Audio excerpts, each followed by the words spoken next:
Moses was pasturing the flock of Jethro, his father-in-law, the priest of Midian. And he led the flock to the west side of the wilderness and came to Horeb, the mountain of God. Now, I have to give y'all a commentary. Do y'all know that Horeb, the mountain of God, is Sinai?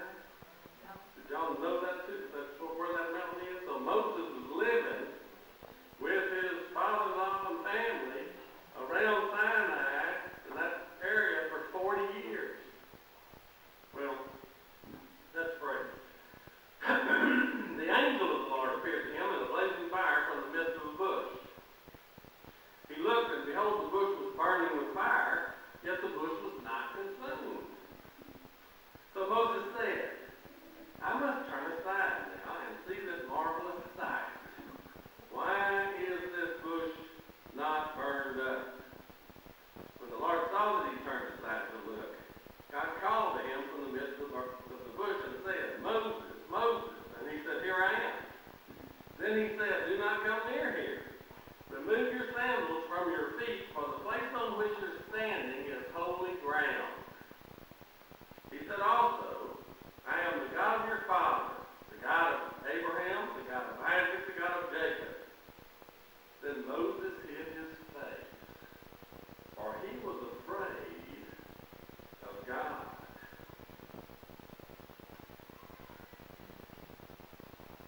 Very familiar account. And when God told Moses, the ground on which you're standing is holy ground. Now, let me give you the picture. Let me give you the real picture. Here's Moses out there, and he looks over there and he sees the bush, and he turns to start to go to it, and God says, Don't.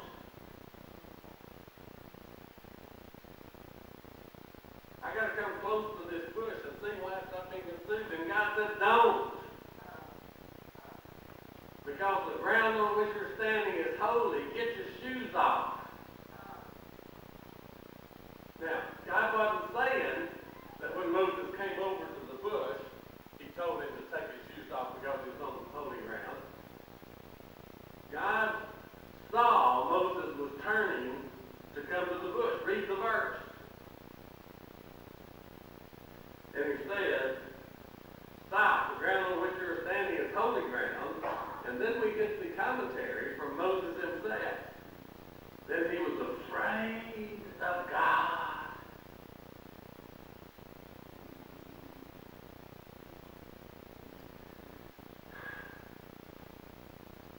Elizabeth Barrett Browning wrote a relatively long sonnet, Aurora League. And in the middle of that sonnet, actually about 3/4 down, if you get the sonnet, she gets down to the place where she's talking about this particular event, trying to make application. And she said, and I'm not quoting exactly, but it's getting pretty close. Earth is crowned with heaven, and every common bush is aflame with God. Those who see take off their shoes. Everybody else just sits around and eats blackberries.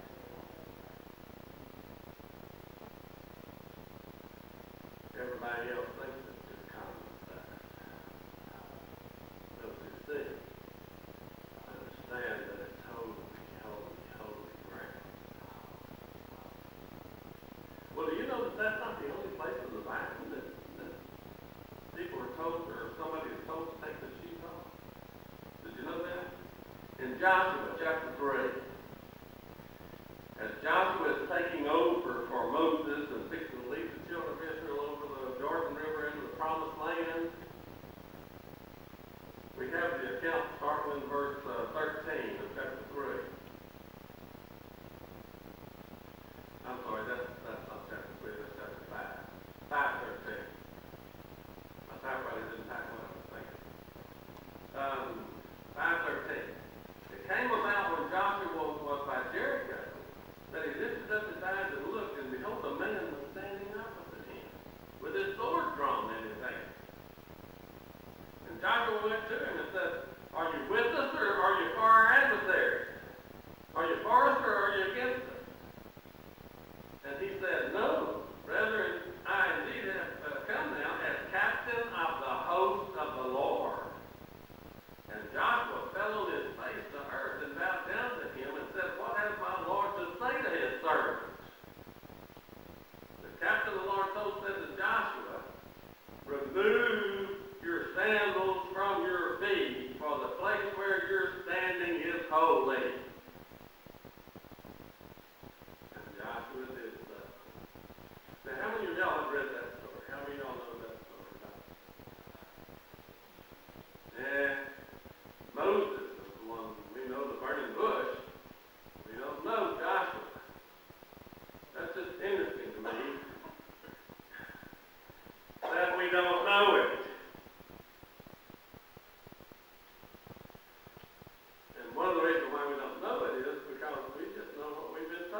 see something I didn't see before.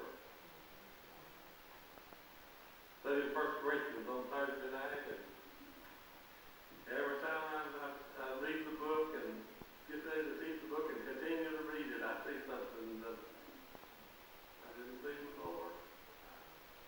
Well, I saw the words. Just I read the words. I just didn't see it.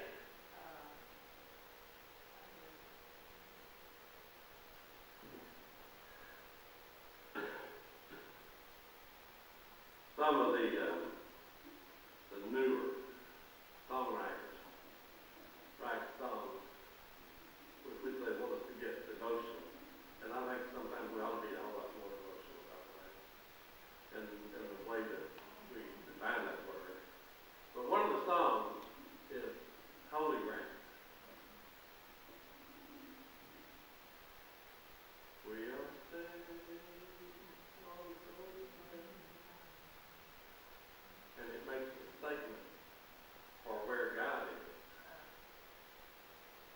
It's holy. Wherever God is holy. You got your shoes on, church? Or are they off? Because isn't God here?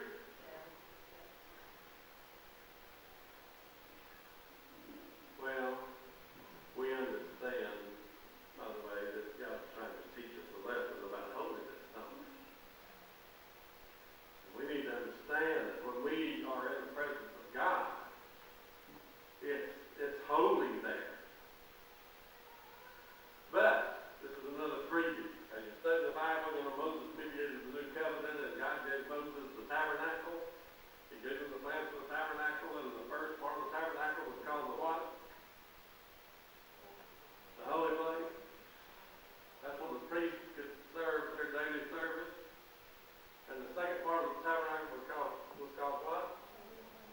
The Holy of Holies. Why? Because that's where the Ark of the Covenant was, and the Ark of the Covenant represented God's throne. And you know when Jesus died, the curtain in the tabernacle was ripped from top to bottom, so that there's no longer a curtain that separates the holy place from the Holy of Holies. I'm talking spiritually now. I'm talking reality. I'm talking heavenly. And who are the priests of the new covenant? And priests do their daily service in the holy place.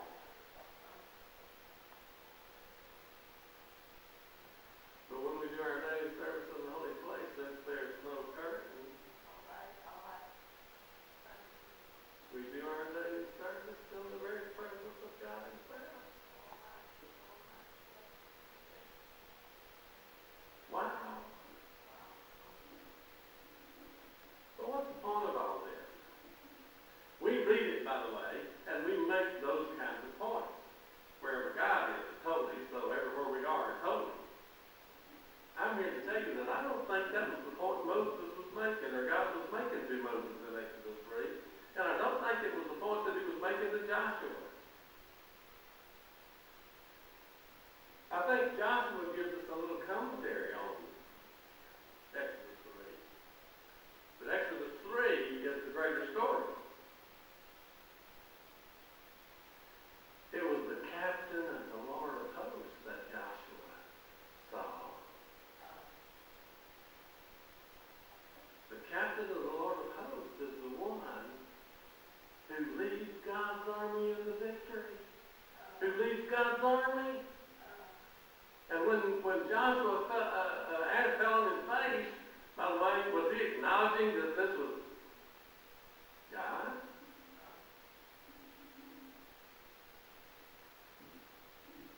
And what would you have me do? Take your shoes off. When we think about holiness and God being holy, what do we think of?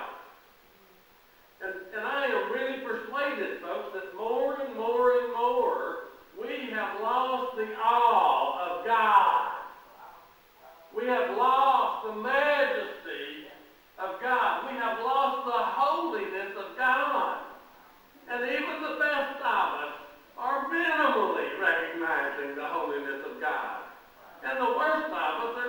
recognizing it all, and I'm talking about us. I'm not talking about them.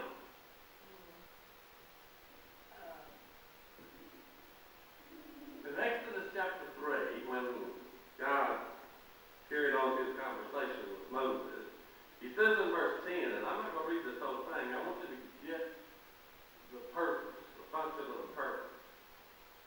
Therefore come now, and I will send you to Pharaoh, so that you may bring my people, the sons of Israel, out of Egypt. God needed Moses to know that he was God, and holy God, but he was the leader of his people, and that he was the one who would give them deliverance. He was the one who would give them victory. He was the one who would win the battle for them.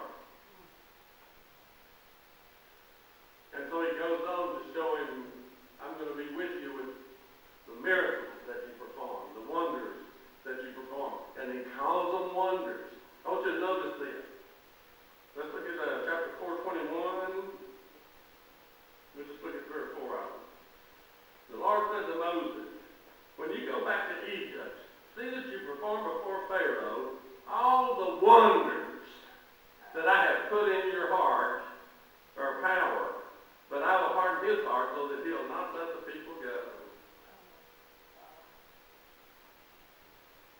What were those 10 plagues? Wonders. Why were they called wonders? Because it put the people in wonderment. It wasn't, I wonder who wrote the book of Letters. It was, wow, this is wonderful. And the truest sense of the word. But we think wonderful means good. But these were plagues that God called wonders. And I'm persuaded they're called wonders because they're God's wonders. And put us in awe. It could be no other than God performing this. And as the magicians did the things that Moses did, we get to about the third miracle, and they couldn't do it anymore. And when you get to the point, read the account, when they got to the place where they couldn't do it anymore, they turned to Pharaoh and said, this must be God. We can't do this.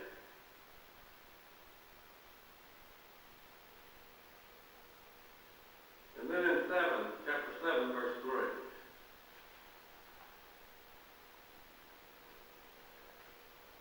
But I will harden Pharaoh's heart, that I may multiply my signs and wonders in the land of Egypt. And then in 11:9,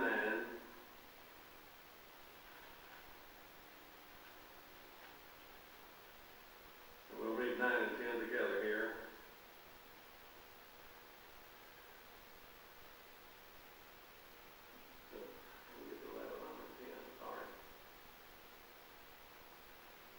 Then the Lord said to Moses, Pharaoh will not listen to you, so that my wonders will be multiplied in the land of Egypt. Moses and Aaron performed all these wonders before Pharaoh. Yet the Lord hardened Pharaoh's heart, and he did not let the sons of Israel go out of the land. Now, you know what's amazing to me about this? Is that Pharaoh was in wonderment when the plagues happened.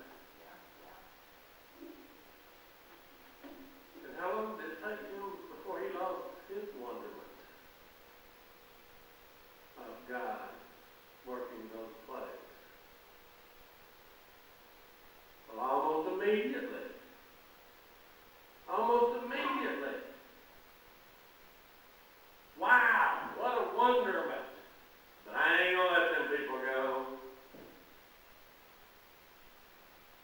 And even when we get to the last plague, that's the first one, even when we get there, if Pharaoh is holding his firstborn son and weeping over him, and there's weeping in the family, and Pharaoh is saying, I want those people out of here, get them out of here. And you know what? The conversation that went on between Pharaoh and Moses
like you among the gods, O Lord? Who is like you, majestic in holiness, awesome in praises, working wonders?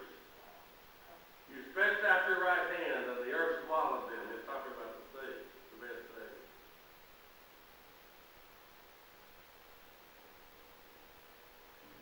Now, I've told y'all this over the years, but man, if I'd have walked across the Red Sea, I wouldn't have doubted God once I got across. I believed in God forever, seeing that majestic thing. Well, not. How long did it take them to forget? Have you brought us out here to die?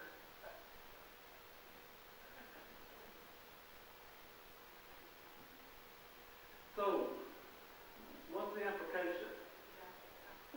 Well, not Elizabeth Barrett Brown. Although there's truth. What you said is true statement. Don't misunderstand me.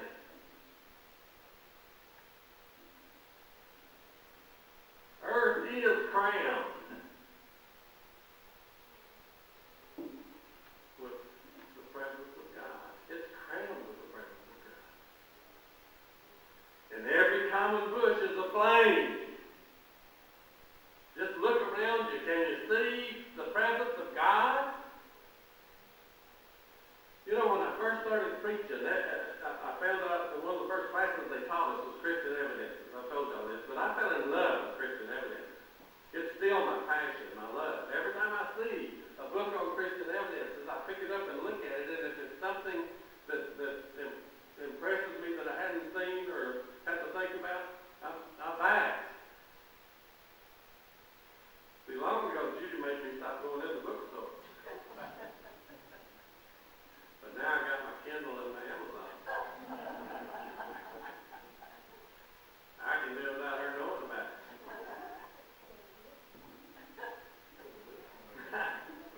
Yeah, so the bill comes. Then I can't get away with it. But again, one of the evidences that we used was just look at creation. Look at a tree leaf. Look at it. Look at the mountains. We went to Fredericksburg this week, and Texas does have some hill country. And even the tiny ones of East Texas. The creation shouts out about God. But God, and the New Testament writers and Jesus don't talk about the physical creation of God. They talk about the spiritual creation of God. We talk about the physical, God talks about the spiritual. We talk about God creating the sun, moon, and the stars, and our little cosmos thing, and they talk about creating the nations, and raising up kings and setting down kings. We look at our modern history and we say, have we lost the wonderment of God controlling on behalf of His children? Wow. Has it become commonplace to us? Wow.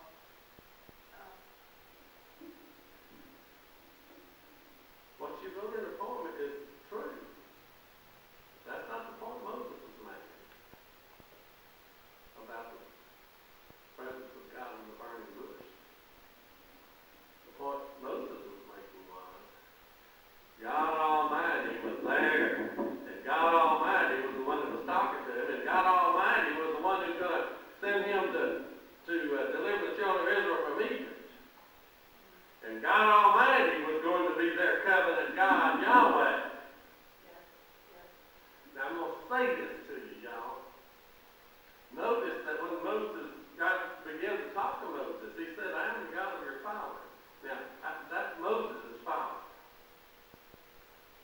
And the God of Moses' father was the God of Abraham, the God of Isaac, and the God of Jacob. That's who the Jews knew as God before.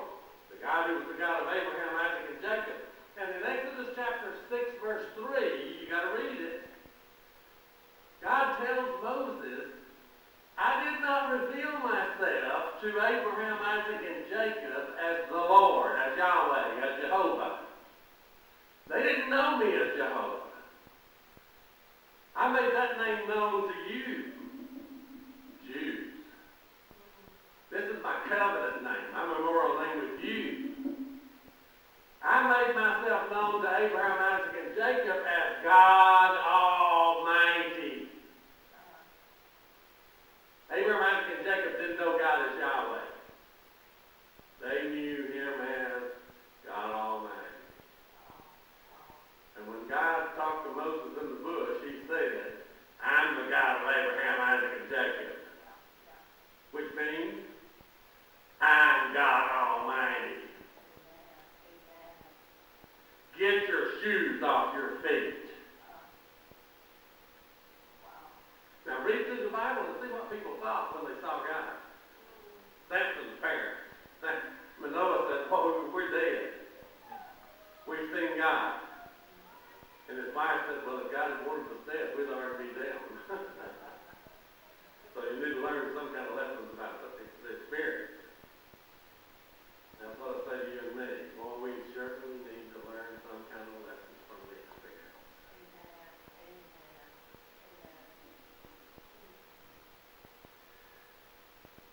The very presence of God and His power.